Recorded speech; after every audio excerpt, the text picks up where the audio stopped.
welcome back to my YouTube channel. Di video aku kali ini aku akan bahas tentang pengalaman-pengalaman saudara-saudara aku, kakak aku, adik aku tentang hal-hal yang berbau mistis. Jadi kita langsung aja tanya sama mereka yang pernah ngerasain sendiri gimana sih rasanya bisa berkomunikasi ataupun bisa melihat hal-hal yang berbau mistis. Kita langsung tanya aja guys ya. Oke. Aku dulu ya. Aku mulai dulu ya. Nah ini guys, soalnya yang pengalamannya paling banyak sendiri itu kakak aku ini. Enggak, sebenarnya tuh saya kan dari awal itu mulai ngerasain agak beda. Ada yang aneh dari diri saya itu ketika pertama di Kediri, belum nyebutin kota ya, Kediri Jawa Timur, tapi ada di suatu tempat lah. Jadi di sana tuh ada gudang luas banget. Terus gudang itu udah lama dipakai sebagai gedung badminton, tapi akhirnya tuh jadi terbengkalai. Nah, kemudian ketika terbengkalai itu aku tuh ngerasain kalau masuk di situ tuh takut wedi, cara Jawa niki wedi ngono lho. Scare. Wedi meh mlebu kono. Takut ya mau masuk situ. Terus aku ngerasain teman-temanku saudaraku sepupu sama teman-teman kampung di situ tuh juga bilang itu gudangnya angker gitu.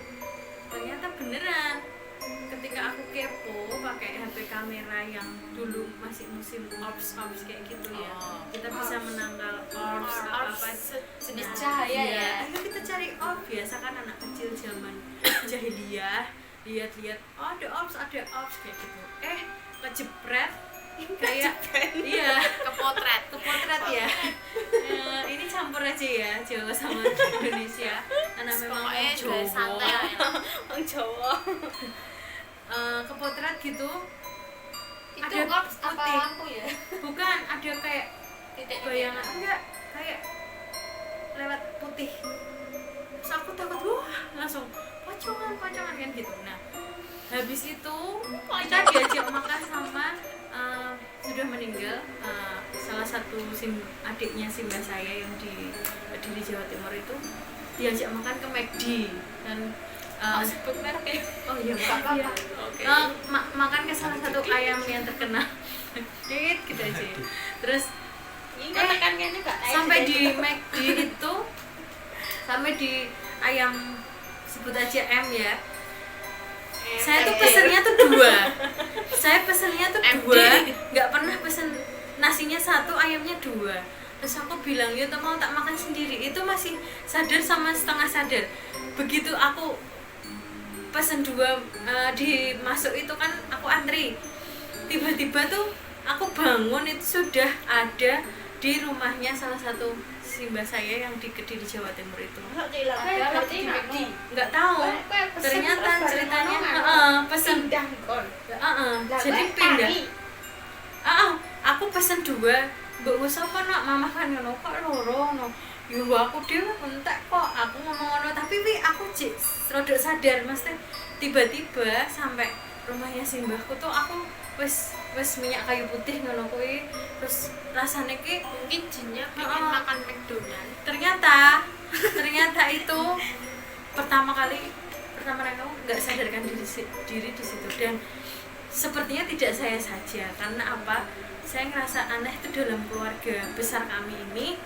Kenapa di angkatan saya itu ternyata itu kok sepupu saya itu nggak cuma dari keluarga ini, keluarga dari yang lainnya itu juga ada yang pasti ada yang bisa begitu, bisa melihat lah, bisa merasakan lah. Kadang nggak bisa lihat tapi bisa merasakan. Jadi peka terhadap masing-masing paranormal experience-nya tuh kuat banget gitu loh. Jadi saya ngerasa keanehan itu, dan ternyata ada 2 orang yang bisa melihat narasumber kami, ada 2 orang itu sama, dan satu lagi adik saya juga malah bisa komunikasi gitu. Ternyata tuh pada bisa semua.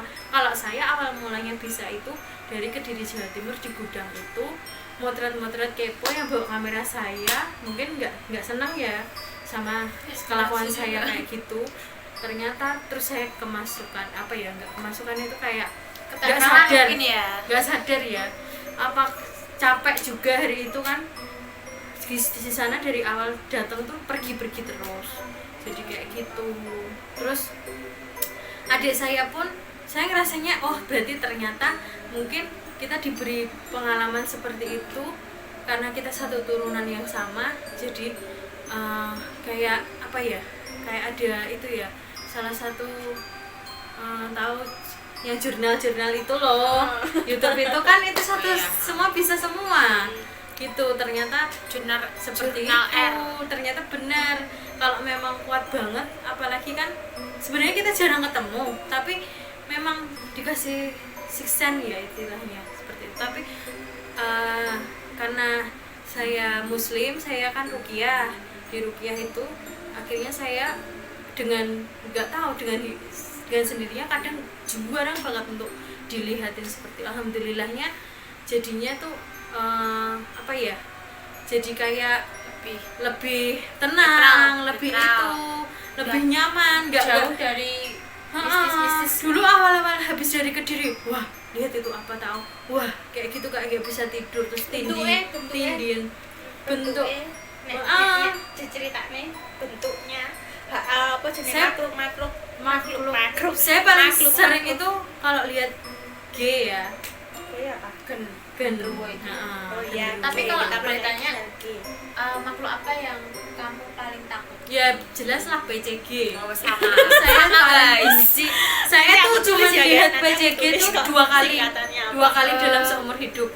PCG di rumahnya salah satu saudara saya ya di kamar mandi itu dan satu lagi di dekat rumah saya, dulu rumah saya di sekitar R. Suprapto sana ya, nggak udah cepet merek, di dekat kamar mayat di wet blimbing pohon. Nah, itu saya paling nggak suka itu. Mungkin 2 kali ya. Saya kelihatan jelas kalau kayak lewat putih tapi ternyata enggak, itu kan kita nggak tahu ya. Tapi kalau yang jelas itu untuk 2 kali saya lihat begitu saudara. Dan itu saja. Dan karena kita tadi yang saya bilang keluarga sepupu yang bisa punya siksen itu peka, ternyata tuh 2 narasumber kami tuh bilang di belakang punggung kami itu ada sebuah tulisan gitu yang hampir sama tulisan yang menandakan bahwa kita tuh punya kemampuan itu katanya yang bisa lihat. Oke, next ya guys. Kalau aku pernah sekali itu kesurupan, itu waktu aku SMP kelas 1. Nggak perlu aku sebutin. Pernah kesurupan toh? Pernah. Itu pertama kali aku kayak bisa ngelihat, tapi nggak sampai cuma bayangan, tapi bergradasi, nggak sampai yang wujud manusia. Maksudnya bergradasi itu kayak mungkin kabut tapi berbentuk, tapi masih kayak agak kuning merah, kayak potret, kayak kamera, kayak apa ya, efek kamera. Itu pertama kali aku lihat itu di patung Tokso SMP aku yang dulunya itu SMP-nya itu bekas kuburan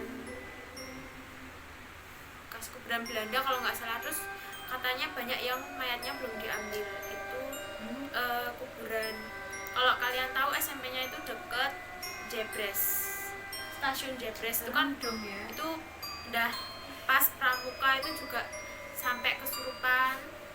Kalau aku pertama kali lihat itu di patung Tokso, itu kayak patungnya tuh kayak bersinar.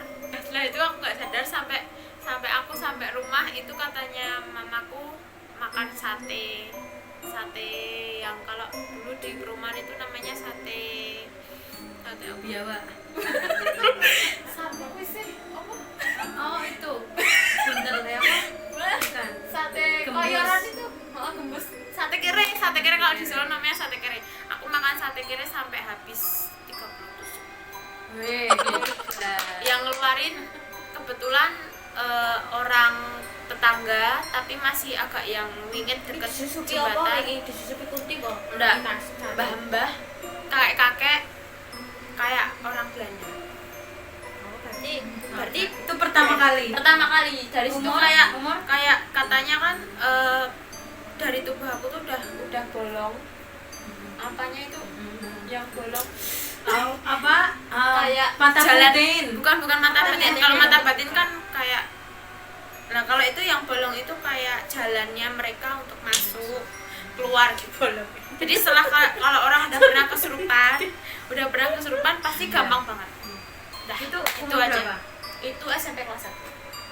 terus apa wae sakwise kuwi Banyak nih ceritanya tapi sih lebih enggak maksudnya dominasi. kau kan wis kelebon sakwise iki kelebon kan pertemanan gue otomatis Ah. kan jalan pintumu kan kebuka kan tunggu wong apa jenenge makhluk-makhluk kuwi Merasakan. kan merasakan apa nonton Nek nonton jarang, tapi mungkin tapi di Borui apa sih pernah. iso tapi kuwi Aku delok langsung enggak. Mungkin nek di Borui ya. maksudnya Oh nonton iya, apa? oh iya.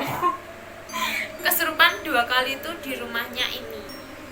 Waktu kita nantang Nah, gitu itu kan, yang tapi sebenarnya niat kita itu nggak menantang ya, tapi kita mencoba berkomunikasi karena pada saat itu ada acara tuh yang sangat booming banget di Trans 7 pokoknya kalau kalian tahu.